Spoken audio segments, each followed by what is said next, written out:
am Noelle McCulloh, an undergraduate student in the College of Biological Sciences. I enjoyed watching the Newest Emeriti Lectures, and in particular, Dr. Ann Britt's lecture.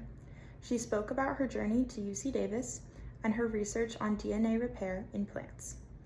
After she received her NSF grant, Dr. Britt started studying repair of UV-induced damage in Arabidopsis thaliana, and her team ultimately discovered a gene responsible for photoreactivation of such UV-induced damage.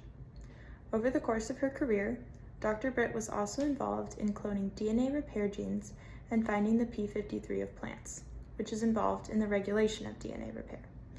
Dr. Britt says that she was incredibly lucky throughout her education and her career, and she believes that UCD was the perfect environment for her work.